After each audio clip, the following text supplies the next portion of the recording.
नमस्कार बंधुगण, आज आम आपको कहवाक जाऊँ कलिजुगर 5टी शुभ राशि विषय ज्योतिष शास्त्र अनुसार से 5टी राशि विषय जहाँ भाग्य 2024 रु 2030 पर्यंत सर्वोच्च रही 5टी राशि उपर प्रभु जगन्नाथ विशेष कृपा रही राशि लोक मानकर जातक बहुत शुभ जुग बनी आसुअछि।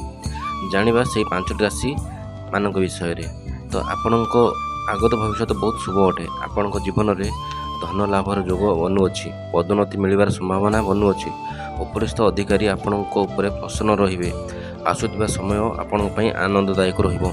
बेपारी क्षेत्र में आपण को बड़ उपलब्धि प्राप्ति हेबो। पारिवारिक लोक सहयोग प्राप्ति हेबो। आपण कौनसी बड़ कार्य पूर्ण करि पारंती। आपण उपरे प्रभु जगन्नाथ को कृपा रहिबो। घर परिवार सुख शांति वातावरण लागि रहिबो। घरर बड़ सदस्य मानक सहयोग प्राप्त हेबो, जहाद्वारा आपण मानक मन प्रसन्न रहिबो। प्रभु जगन्नाथ असीम कृपारू आपण भाग्य बदलिଯିବ। अधा रही कार्य पूर्ण हेबो।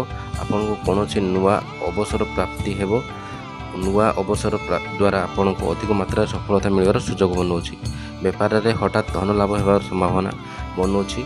आपण शिक्षा क्षेत्र में बहुत उन्नति हेबो। आपण चाकरी कैरियर बहुत शीघ्र संपन्न होगा जाऊँगी। नूतन चाकरी जोग बनुअछि। प्रभु जगन्नाथ आशीर्वाद नूतन जानवाहन एवं जमी बाड़ी करिबारे जमी बाड़ी किणवारे आपण को सुजोग मिलूँ। आपण सबु कार्य आवश्यकता ठारू अधिक सफलता लाभ करेंगे। आपण जीवन मधुर सब्यस्त हेब। आपण प्रेम जीवन में मधुरता आसो एवं एक दृढ़ संपर्क सृष्टि हो।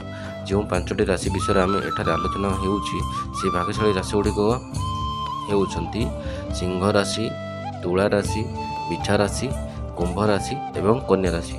तो बंधु मैंने आपण को आम भिडियोटी केमती लगिला, यदि भल लगी निश्चित भाव लाइक करेंगे, आपण प्रियजन मान सहित शेयर करेंगे।